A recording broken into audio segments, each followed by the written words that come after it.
Picture this. 64. The Beatles have just landed in America, and the streets are already seething with the anticipation of rebellion. And then, the unthinkable happens. A former Chicago cop buys an old bank building and turns it into a counterculture haven. A man who has been putting hooligans behind bars for years suddenly gives them the keys. No velvet curtains, just bare brick walls and a real steel cage right above the heads of the crowd. Where they used to beat out confessions, primal rock and roll is now being born. Culture shock had found its home.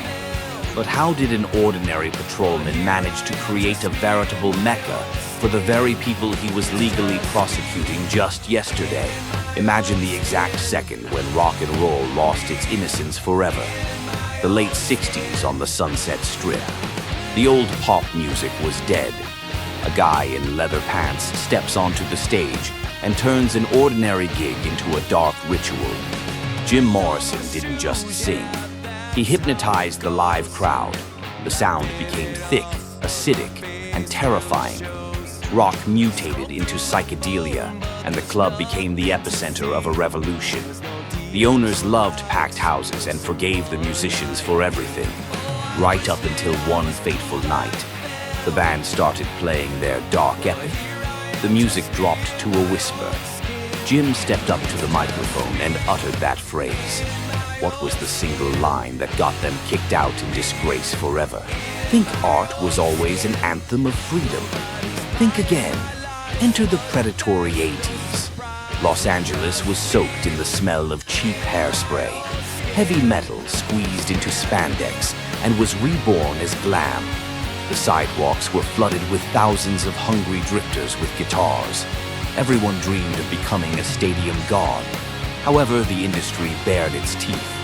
Hustlers quickly figured out that it was easy to make millions off someone else's thirst for fame. The most ruthless business model emerged: pay to play. Gig fees vanished.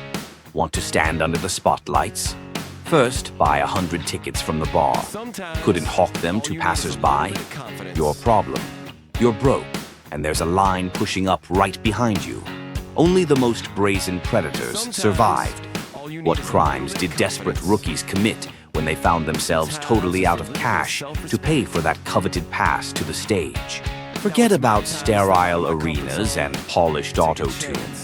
We live in an era of plastic idols and digital copies, but this basement didn't give a damn about any trends. While legendary clubs closed all around it, giving way to high-end coffee shops, our bunker stood its ground. It survived disco, grunge, the invasion of streaming algorithms, and a global pandemic.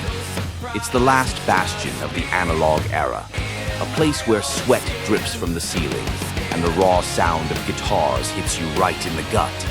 There is no free Wi-Fi or luxury VIP booths here, just the pure energy of surviving rock and roll. And here's what drives the industry execs crazy.